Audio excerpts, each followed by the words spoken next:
खरं तर पाठक सरांनी आता काय काय गेल्या काही वर्षात मिळालंय सांगितलंय. मी येतेच आहे तुमच्याकडे सर, कारण एक खूप महत्त्वाचा मुद्दा आतापर्यंत आपल्या चर्चेत न राहिलाय, तो म्हणजे महागाई. असं आहे की आपण आमच्या बातम्यांमधूनही आम्ही सोन्या चांदीचे दर रोज दाखवतो की आज सोनं इतक्यानी वाढलं, आज चांदी इतक्यानी वाढली. मात्र सोन्या चांदी बरोबरच इतरही गोष्टींच्या किमती खूप वाढतात, ज्या की खास करून मध्यमवर्गीय आणि त्या खालच्या लोकांना खूप जास्त प्रमाणात त्याची झळ सोसावी लागते. असं असताना ही महागाई कमी करण्यासाठी जे काही उपाययोजना करायचे ते तर अर्थसंकल्पातनंच व्हायला हवे. तर त्याकडे तुम्ही कसं बघताय, काय व्हायला पाहिजे आहे महागाई कमी करण्यासाठी? आणि हा 9वा अर्थसंकल्प जेव्हा निर्मला सीतारामन सादर करतायत तेव्हा अपेक्षा काय ठेवायची? नाही, एक मुद्दा मगाशी सुरुवातीला अपेक्षेच्या संबंधात फक्त मी अर्धा मिनिट सांगतो. गेल्या 20 वर्षामध्ये सगळ्या सरकारांनी, UPA सरकार धरून आतापर्यंत 11 वर्ष, म्हणजे जवळजवळ 20 वर्ष, मायनॉर, स्मॉल अँड मिडियम एंटरप्राइसेस ज्या आहेत त्यांच्याकडे अक्षम्य दुर्लक्ष केलेलं आहे. या संपूर्ण सेक्टरचं कॉन्ट्रीब्युशन किती आहे मी आपल्याला सांगू इच्छितो की GDP मध्ये, राष्ट्रीय उत्पन्नात त्यांचा 31% हिस्सा आहे, मॅन्युफॅक्चरिंगमध्ये 35% हिस्सा आहे, एम्प्लॉयमेंट त्याच्यामध्ये 32 कोटी लोकांना दिले जाते आणि 48% एक्सपोर्ट्स आहे. या एवढा मोठा सेक्टरचं कॉन्ट्रीब्युशन असताना गेल्या 20 वर्षामध्ये UPA सरकार सकट आत्तापर्यंत याच्याकडे अक्षम्य दुर्लक्ष करण्यात आले.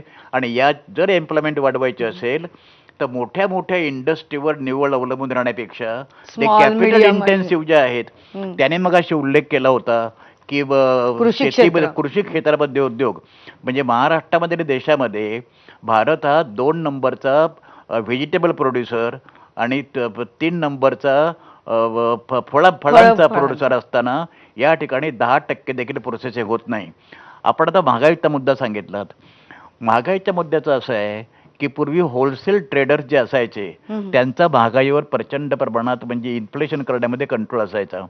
पण आता रिटेल लॉबी, म्हणजे किरकोळ महागाई, एक संपूर्ण देशामध्ये त्यांची सुद्धा एक अनपेक्षित अशा प्रकारची एक मोठी लॉबी तयार झालेली आहे. तेव्हा कोणत्याही सरकारचा एकदा जीवनावश्यक वस्तूंचा कायदा जो होता, म्हणजे इसेन्शियल कमोडिटीज ॲक्ट, तो रद्द केल्यानंतर प्रत्यक्ष महागाई कमी करण्यासाठी कोणत्याही सरकारकडे कोणत्याही रिझर्व्ह बँक ऑफ इंडियाचा रेट ऑफ जो बँक रेट जो असतो, रेपो रेट जो असतो, तो रेट वाढवून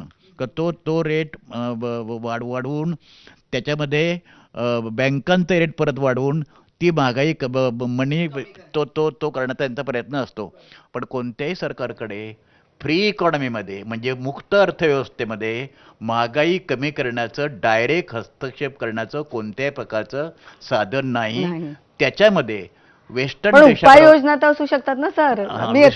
वेस्टर्न कंट्रीज सारखी स्ट्रॉंग कंझ्युमर्स मुवमेंट पाहिजे, जे वेस्टर्न कंट्रीजमध्ये आहे. आणि आपल्याकडे दुर्दैवाने अशा प्रकारची कंझ्युमर्स मुवमेंट नाही. मला स्वतःला असं वाटतं जी काय मेजर सरकार घेईल त्याला कॉम्प्लिमेंटरी किंवा एक इफेक्टिव्ह अशा प्रकारची कंझ्युमर मुवमेंट जर सुरुवात झाली, 60 किलो रुपयाने टोमॅटो झाले किंवा 100 रुपयाने किलो कांदे झाले आणि लोकांनी ठरवलं की 10 दिवस कांदे खायचे नाहीत, अशी तयारी लोकांची आहे का? म्हणजे जे इथे होतं त्याची जबाबदारी संपूर्णपणे सरकारवर टाकण्यापेक्षा त्याच्यामध्ये आपला रोल काय आहे हे लोक कधीही तपासून पाहत नाहीत, असं माझं ऑब्जेक्शन आहे. सर, खरं तर म्हणजे हे तुमचं म्हणणं बरोबर आहे की आपण सामान्यांचा हस्तक्षेप, पण आज आपण अर्थसंकल्पाविषयी बोलतोय. अर्थसंकल्पातनं या महागाई कमी करण्याच्या दृष्टीने काय उपाययोजना होऊ शकतात, तर त्या काय असू शकतात? मी येते सर तुमच्याकडे. मुणगेकर सरांचा जो मुद्दा आहे त्याची दुसरी बाजू आपण लक्षात घेऊ. सगळ्यात पहिल्यांदा आपण सर्वसामान्य माणसासाठी महागाईचा दर म्हणत असू तर त्याची सोन्या चांदीच्या भावाशी तुलना करण्याचं काहीही कारण नाही. तुम्ही आणि मी ज्या भावानं, ज्या सातत्यानं मिरच्या कोथिंबीर घेतो त्या भावानं बाप जन्मात आपण चांदी घेत नाही. ती 1 किलो सोनं चांदी माझ्या 66 वर्षाच्या आयुष्यात मी एक रकमी आजपर्यंत घेतलेली नाही. पण महागाईचा दर कॅल्क्युलेट करताना आपण या धातूंचे दर धरत असतो, त्यामुळे ती चर्चा चुकीची आहे, पहिली गोष्ट. दुसरी गोष्ट, एक मिनिट मी येतोय त्याच मुद्द्याकडे येतोय. एक गोष्ट लक्षात घ्या, तुझ्या प्रश्नामध्ये जसं होतं की अर्थसंकल्प, सरकार आणि महागाई याचीच सांगड कशी घालायची, त्याचा फक्त एक मुद्दा लक्षात घेऊया की आत्ता जसं आपण कृषी क्षेत्राचं उत्पादन म्हणत असताना म्हणलं की महाराष्ट्र या कृषी पिकामध्ये एवढा, धान्यामध्ये एवढा, फळामध्ये एवढा, हा भूगोल विशेषतः हा व्यावसायिक भूगोल आणि कृषी उत्पादनाचा भूगोल काही प्रमाणात गेल्या काही वर्षात बदलतोय हे लक्षात घेऊ. जसं फळांचं उत्पादन महाराष्ट्रात वाढलंय तसं ते पूर्वांचलमध्येही वाढलंय. पूर्वी आपण तांदूळाची राजधानी तामिळनाडू म्हणत होतो, आता आसाम म्हणतोय. त्यामुळे या महागाईच्या दरात त्या पिकांच्या उत्पादनाच्या खर्चाबरोबर त्याच्या वाहतुकीचाही खर्च येतो. गेल्या काही वर्षात काश्मीर असेल, मणिपूर असेल, नागालँड असेल, मिझोराम असेल, अरुणाचल असेल, या प्रत्येक राज्यात गेल्या 12 वर्षात मी निदान 150 वेळा जाऊन आलो आणि 78% भूभाग मी पायी फिरलोय. त्याच्या आधारावर सांगतो, जसजसं तिथली विमानतळं, रेल्वे सेवा सुधारत आहेत तसतशी आपली डिस्ट्रीब्युशन कॉस्ट कमी होते. याचं एक पॅरलल उदाहरण देतो. अरुण जेटली साहेब जेव्हा आपले अर्थमंत्री होते तेव्हा जागतिक बाजारामध्ये तेलाच्या किमती कमी होत्या, परंतु आपण त्या प्रमाणामध्ये देशांतर्गत तेलाचे भाव कमी करू शकलो नव्हतो, कारण अफगाणिस्तानचा ताबा तालिबाननी घेतला होता आणि तालिबाननं आपल्याला सीपोर्ट एअरपोर्टची परवानगी दिलेली नव्हती. तो वाहतूक खर्च वाढत होता. त्याच्यावरचे दीर्घकालीन उपाय लक्षात घ्या. तेव्हा ते झाले नाहीत, पण आता झाले आहेत. आता चहाबार बंदराची पुढच्या 10 वर्षाची व्यवस्थापन आपल्याकडे आहे. अफगाणिस्तानचे सर्व एअरपोर्ट आपल्याकडे आहे. म्हणजे या लॉजिस्टिकचे जसजसे दृश्य परिणाम होत जातील, कारण सरकार धोरणात्मकदृष्ट्या हे करू शकतं. शेवटी कृषी उत्पादनाचे भाव हे एकट्या केंद्र सरकारच्या धोरणावर अवलंबून नसतात. कृषी क्षेत्राबरोबर आपल्या केंद्र सरकारबरोबर त्याच्यात राज्य सरकारही असतात. मुणगेकर सर म्हणले, या भावनेशी मी सहमत आहे, पण त्याची ही व्यवहार्य बाजूही लक्षात घ्यावी लागेल. सर, खरं तर आपल्याला ही चर्चा पुढे न्यायची आहे. घैसा सरांचंही त्याच्यावरचं मत जाणून घ्यायचंय. आता जे टिळक जे म्हणाले त्याच्याशी मी सहमत आहे, कारण ॲग्रिकल्चर प्राइसेस कमिशनचा मी सभासद होतो. ज्या पद्धतीने मिनिमम सपोर्ट प्राइसेस किंवा हमी किमती ठरवल्या जातात त्याची नीट अंमलबजावणी होत नाही. शेतकऱ्यांनी कमी किमतीला माल आपला विकल्यानंतर मिनिमम सपोर्ट प्राइसेसचं मेकॅनिझम सुरू होतो. तेव्हा मिनिमम सपोर्ट प्राइसेस ह्या उत्पादन खर्चावर आधारित ठेवल्यानंतर त्याची नीट अंमलबजावणी होऊ शकेल अशा प्रकारची सजग यंत्रणा सरकारने केली. बरोबर सर. खरं तर हे जे अगदी सामान्यांना भेडसावणारे मुद्दे आहेत त्या मुद्द्यांवरच आज आपल्याला बोलायचं आहे. आणि मी जे वारंवार म्हणते की आपल्याला अत्यंत सोप्या भाषेत महाराष्ट्रातल्या सामान्य माणसापर्यंत हे बजेट आजचं पोचवायचं आहे. त्यामुळे त्या पद्धतीचीच आपली चर्चा असणार आहे. घैसा सर, तुमच्याकडे येते मी, कारण तुम्हाला महागाईच्या विषयावर मुद्दा, आणि जेव्हा मी वारंवार म्हणते की आपल्याबरोबर 2 उद्योजक आहेत तेव्हा उद्योजकाच्या नजरेतनं महागाई, उद्योजकाच्या नजरेतनं महागाई मेनली पॉवर जनरेशन, की power is a main factor कॉस्टमध्ये.